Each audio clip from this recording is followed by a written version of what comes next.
Welcome to the latest installment of the Audi Innovation Series, a Made in Canada speaker series celebrating Audi's commitment to design, creativity, and of course, innovation. For the past 8 years, this series has spotlighted globally recognized leaders as Audi continues to ignite meaningful dialogue that drives transformation. Today, we are delighted to welcome acclaimed Swedish actor Stellan Skarsgård. Known for his remarkable range and magnetic screen presence, this renowned actor has captivated audiences in both European and Hollywood cinemas. His standout performances span iconic films such as Good Will Hunting, Pirates of the Caribbean, Dune Part 2, and of course, the Thor franchise. In 2025, he starred in Sentimental Value, a critically celebrated film that earned the prestigious Grand Prix at Cannes. Mr. Skarsgård's career is decorated with numerous accolades, including the Golden Globe for Chernobyl, a European Film Award, and multiple Guldbagge Awards, Sweden's highest film honor. As one of the most visionary storytellers in contemporary cinema, he continues to redefine the art of filmmaking, and we are so honored to have him with us today. Moderating today's discussion is award-winning journalist and host from the CBC, Dwight Drummond. We are so pleased to welcome him back to the Audi Innovation Series, bringing his depth and dynamic perspective to each discussion. So please join me in welcoming Stellan Skarsgård to the Audi Innovation stage. Stellan, thank you for being here. Thank you very much. It's wonderful to have you at the Audi Speaker Series. We're going to start with your new film. Sentimental Value received a 19-minute standing ovation at Cannes, one of the longest in the festival's history. So, how did you and your cast react to that overwhelming response to this film? Well, the first reaction is flee. Why is that? Because it's of course you're happy that it's a positive response and it's overwhelming response, but they continue and you just want to get out of there because you're so embarrassed and you try to. So they wouldn't stop clapping. No, they don't. They don't stop, and you think I got to do something. Whatever I can find out to be worthy of that applaud. But there's Oscar buzz for this film, and for you too, which is kind of fun, right? Yeah, it's fun. The Toronto International Film Festival is celebrating its 50th anniversary this year, and you've had a journey spanning over 5 decades yourself as an actor. What have been the biggest shifts you've seen in filmmaking, you think, since you started out? Technically, we've gone from a small camera that was in a blimp.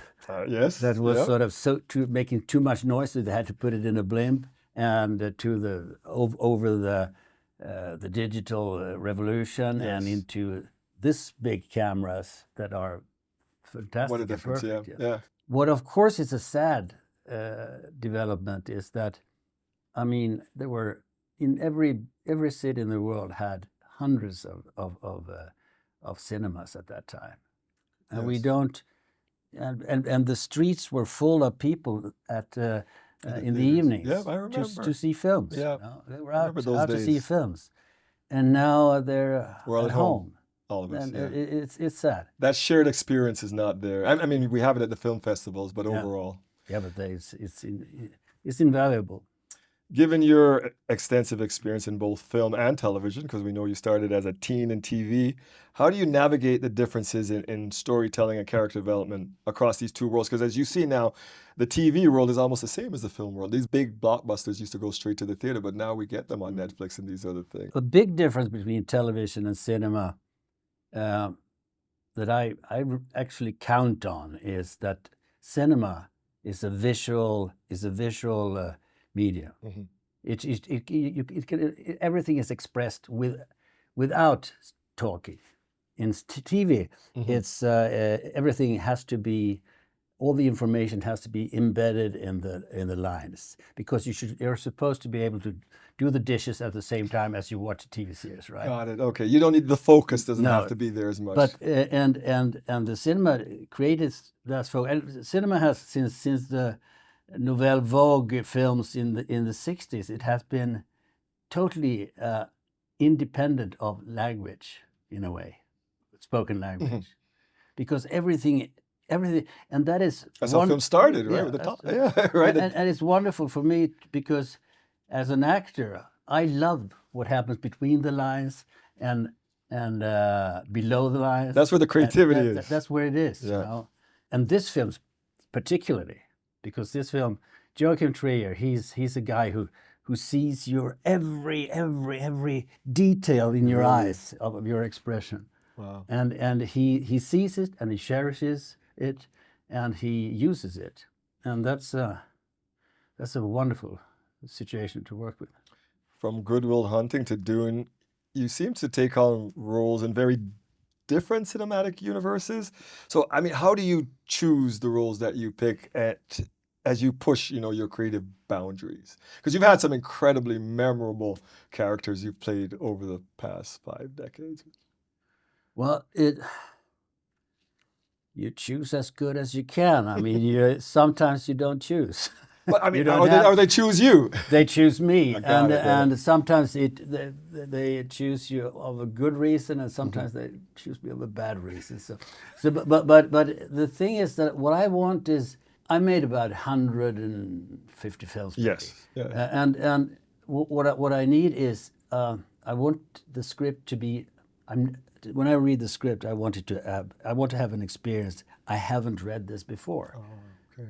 It's very Something simple. new, exciting. Yeah, it's something, because most scripts are sort of copies of films the writer has seen or Well, they said from Romeo and Juliet, we don't have any stories after Yeah, that, right? They're all the same. Yeah, right? and then you rewrite it. Exactly. So it's sort of, but also I choose my films depending on the people that are involved, the director, the fellow actors, and stuff like that. You've worked with people like Lars von Trier and known for his creative, distinctive voice. What draws you to those collaborations? You just mentioned, like, you go out of your way to work with other great actors, great directors. Yeah, when I can afford. What do you mean, what you can afford? Yeah, well, I mean, you can make money on Marvel, but you. I understand what you say. Yeah, so sometimes you have to do a film for the money. yeah. And then you do another one for the art. Those directors, I totally trust them, which means I can totally relax and I can do whatever I want, and they will use the best. Got it. So it's. When that makes me think about, like, you've worked with then both independent, smaller films and these big blockbusters. Where have you found the most room to innovate within that? Is it more innovative when you're working with the big Hollywood or when you're working with these indie films? It's different kinds of innovation. For everyone. Yeah.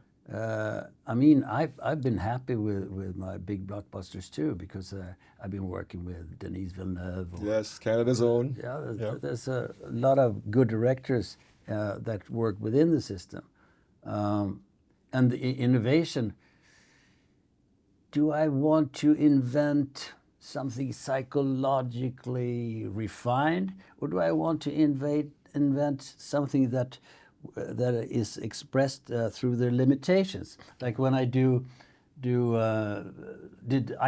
this big monster in Dune. Yes, we saw the costume. And there were limitations because he was physically so big. Just the head, right? Yeah, and it was enormous limitations. Oh, yes. But in the same time, I could do a very strange voice. That's a great voice. And Yeah, we stuff love that you can't do in a proper film, or in a realistic film. So I mean, you always find a way to invent your stuff. And that voice of Baron is incredible.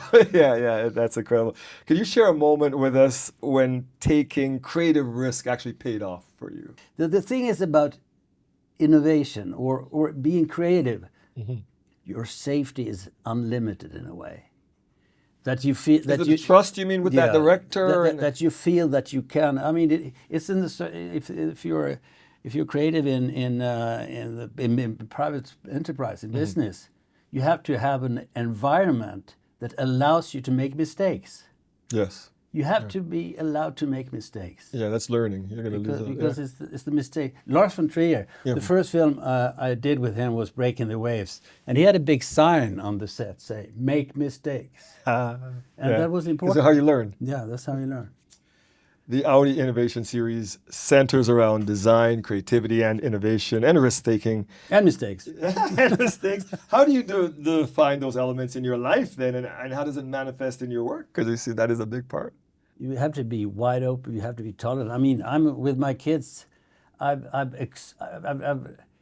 kids have grown up in a family where the father says, "I'm fallible. I make mistakes. You go ahead, make mistakes too." Yeah. And it's important, and it's also an invitation to tolerance. That's so important nowadays. And that is really important. We need that. What do you find the most rewarding about acting, other than the financial rewards? Yeah, well,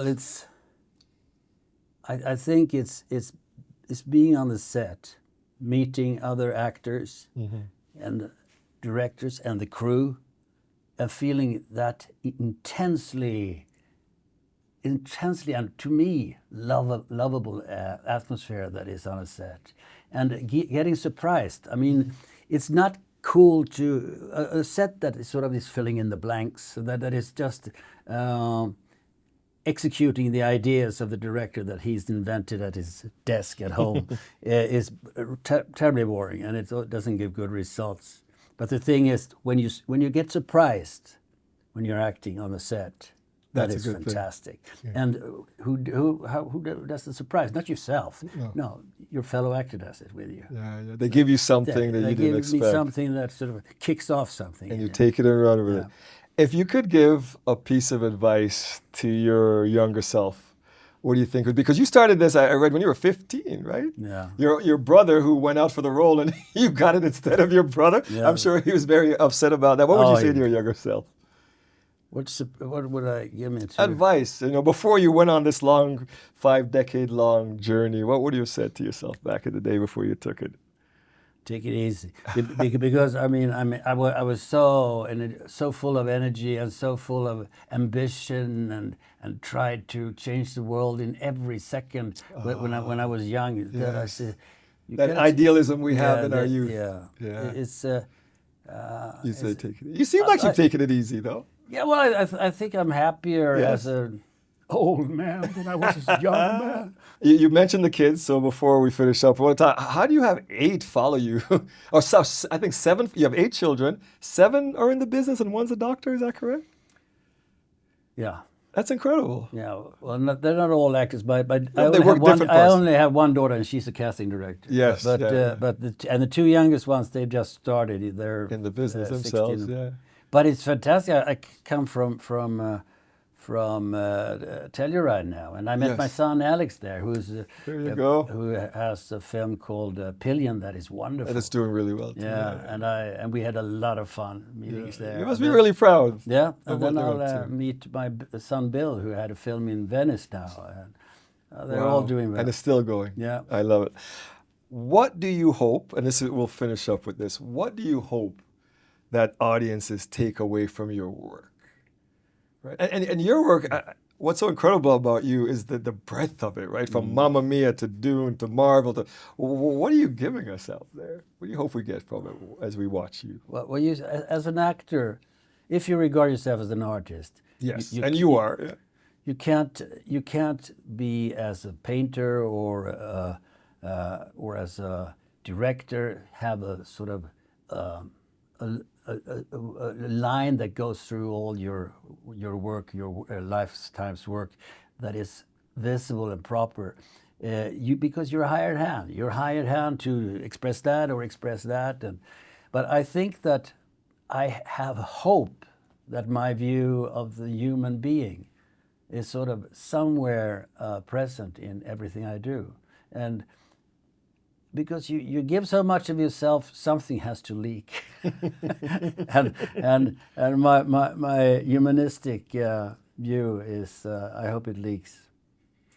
Do you have a favorite of all of this? I mean, I know a favorite. Amistad would be mine in that abolitionist sea cat. I mean, do you have a favorite character you've played out of all these characters that we know so well? So no, but don't have a favorite. I don't have a favorite, but they're all like some big emotional characters have been very much fun to do, and they live with you as old friends, and you now and then in your memory visit them again and say, I loved working with you. I love it. And that's it. And we loved watching you. Thank you for this. Thank you very much. That was fun. Thank you.